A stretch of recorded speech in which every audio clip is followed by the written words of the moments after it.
तुम्हें जाना था और मुझे तुम्हें रोकने की हिम्मत नहीं थी। शायद तुम रुकना भी तो नहीं चाहते थे। तुम चले गए, फिर कभी मेरे बारे में जानना ना चाहा और ना ही जाते वक्त पीछे मुड़कर देखा। शायद इसलिए भी कि मुझे टूटा हुआ तुम देख नहीं पाते।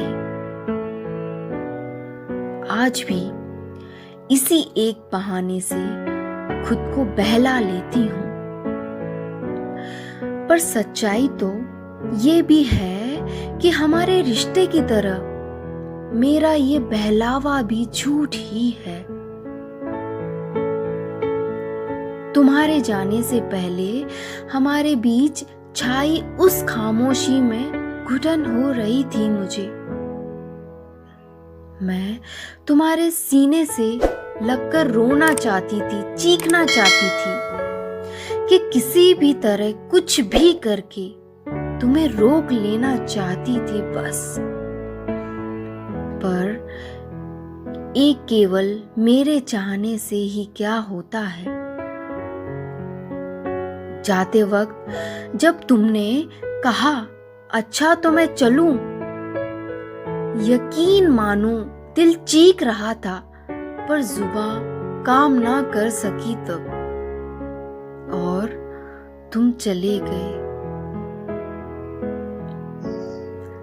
तुम्हारे जाने के बाद काफी देर तक मैं वहीं उसी रास्ते पर खड़ी दूर तक देखती रही।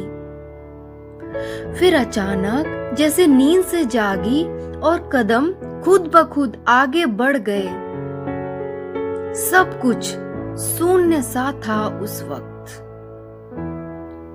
आसपास से गुजरे लोगों का चेहरा धुंधला था। आसमान में गरजते बादलों की आवाज कानों तक आ ही नहीं रही थी। खुद पर गिरती बारिश की वो बूंदें जैसे मुझे भिगा ही नहीं रही हो। मैं बस एक कोने में छिपना चाहती थी, सोना चाहती थी एक ऐसी नींद में जिससे जागने के बाद सब कुछ फिर से सही मिले मुझे। कोई दर्द, कोई खालीपन, कुछ भी महसूस ना हो। पर मेरे चारों तरफ आंखों में चुभने वाली एक हकीकत थी जिसका सामना करना था मुझे, जिसे स्वीकार कर आगे बढ़ना था। और वो हकीकत थी कि तुम चले गए।